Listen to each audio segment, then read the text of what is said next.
Kepergian Antonio Conte sudah dikonfirmasi oleh Inter Milan melalui rilis resminya pada Rabu, tanggal 26 Mei tahun 2021, malam. Dalam rilis tersebut, Inter Milan menyatakan bahwa perpisahan dengan Conte terjadi atas kesepakatan bersama. FC Internazionale Milano dapat mengonfirmasi bahwa kesepakatan telah dicapai dengan Antonio Conte untuk pemutusan kontraknya dengan persetujuan bersama, tulis pernyataan resmi Inter Milan. Klub ingin berterima kasih kepada Antonio atas pekerjaan luar biasa yang telah dia lakukan, yang berpuncak pada gelar Liga Italia ke-19 untuk Inter.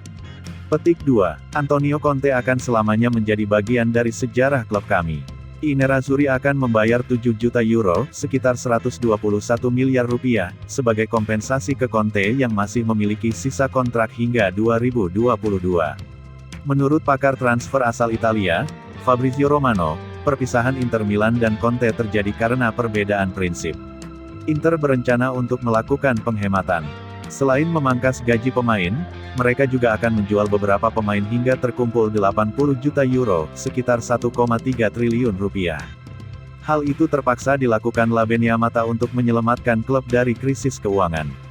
Di sisi lain, Conte menginginkan pemain baru dan proyek yang jelas untuk menjadi juara lagi. Dengan demikian, berakhir sudah hubungan Inter Milan dan Antonio Conte yang telah terbangun selama 2 musim. Pada tahun pertama, Conte hanya sanggup membawa Inter Milan finish di posisi kedua Serie A dan Liga Eropa. Namun, pada musim berikutnya, Conte berhasil mempersembahkan gelar juara Liga Italia 2020-2021 untuk Inter Milan. Itu adalah Scudetto ke-19 bagi Inter Milan sekaligus yang pertama dalam 11 tahun terakhir. Sebelum ini, Il Biccione terakhir kali juara Serie A adalah pada musim 2009-2010 saat masih dilatih Jose Mourinho. Simone Inzaghi dan Massimiliano Allegri difavoritkan menjadi suksesor Conte di Inter Milan.